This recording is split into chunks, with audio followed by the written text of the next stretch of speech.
No one should be sacrificed in the name of the gun lobby. No one. 0 people. I do not think that anyone should be sacrificed in the name of the gun lobby. That is a place where Charlie Kirk and I disagree. I disagree with Charlie Kirk.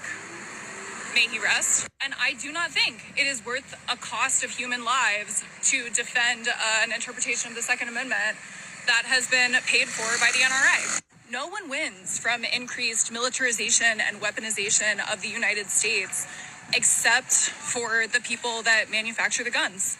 So I think it's worth paying attention to who is using this moment to call for increased political violence, particularly who in positions of power and authority is calling actively for increases in political violence, and what they say about other forms of political violence when they choose to speak about it at all. But I just think that if your whole shtick is some people have to die for the sake of gun rights, but you are not willing to accept anyone that you view as one of your own as a victim of that kind of violence, just think that perhaps you believe that only everyday Americans, people in working class communities, Black and brown people, and Democrats should suffer the harms of gun violence. Absolutely, 1,000,000% completely agree with this take. Everything she said, agree with it.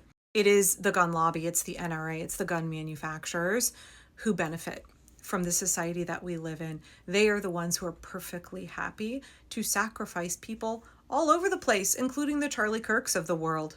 They have pushed their interpretation of the Second Amendment, not because it's accurate, not because it benefits all of us, but because it increases their profit.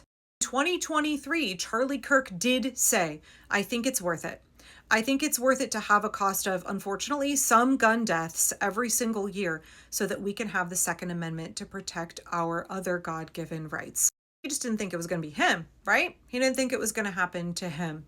And at the end of the day, the NRA gun manufacturers, billionaire business owners who profit by more and more and more people stockpiling more and more weapons, who benefit from this kind of arms race and escalation of political violence in our country, they not only see Charlie Kirk's death as a cost of having their interpretation of the Second Amendment, they see it as a benefit. They see it as something that will further their agenda and maximize their profit margin.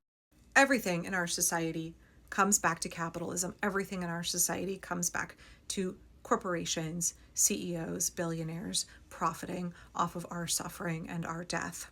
All of it comes back to systemic oppression